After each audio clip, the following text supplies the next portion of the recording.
The final buzzer sounded on Villanova's decisive win over Creighton in the Big East title game, and it was time for the Wildcats to celebrate. Only they didn't. A few hugs, a couple of high fives. That was it. If there had been no Big East champion signs to hold up or hats to wear, you might have thought Villanova had just beaten DePaul in an early January conference game. We have more work to do. A lot better we can get, senior forward Darryl Reynolds said. You come down a bit quicker because you realize you have so much more work to do than celebrating completely. We're excited, but we understand we have more work to do. If there was any remaining down, Villanova erased it on Saturday. The Wildcats are dialed in for a repeat run to the national championship. They bounced back from Friday's close semi-final win over Seton Hall with an impressive 74-60 effort against a hot Creighton team. Josh Hart had 29 points and 6 rebounds as he continues his late push toward National Player of the Year honors. Jalen Brunson finished with 17 points and 5 assists, and Chris Jenkins buried 2 early three-pointers en route to 14 points.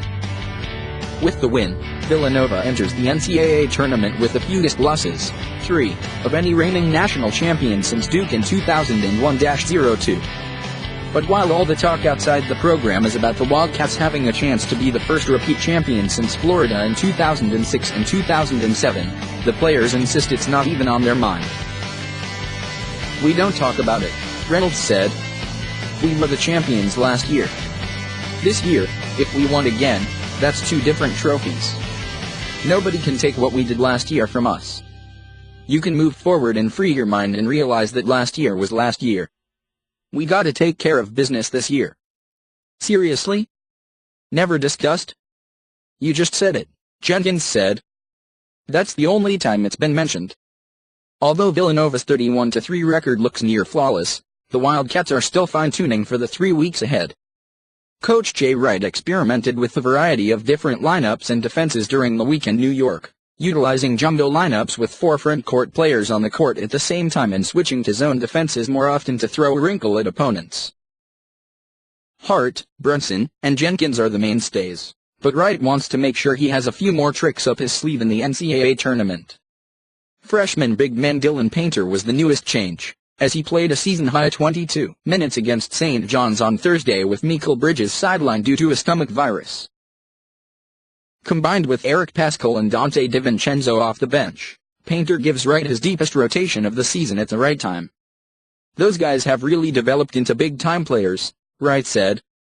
So it gives us a good 8-man rotation now, which is very important, especially this time of year.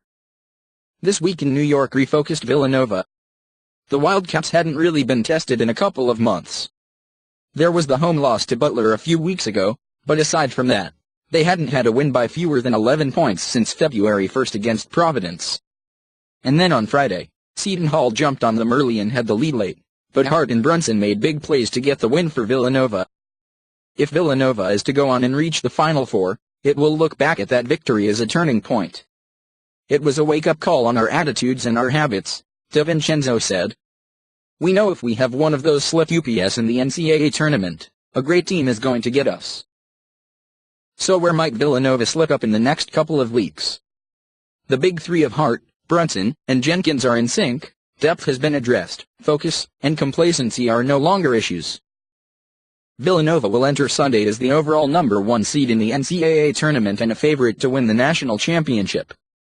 It will have a favorable geographic path, heading to Buffalo and New York, before the Final Four. There's the elephant in the room, no pressure. Villanova, after years of being overlooked regardless of regular season performance, is the hunted. If there's a team prepared to handle it, though, it's the Wildcats. They have the experience of winning a title, and with 4 straight regular season championships, being in everyone else's crosshairs isn't a new feeling. We got a target on our back throughout the whole year, sophomore forward Bridges said. Number 1 team in the country, teams bringing their best, reigning national champs the whole year. No pressure, we just know we gotta bring it. Make no mistake, Villanova is locked in for the next 3 weeks. I feel like we're getting better at the right time, Jenkins said. And that's a scary thought for the rest of the country.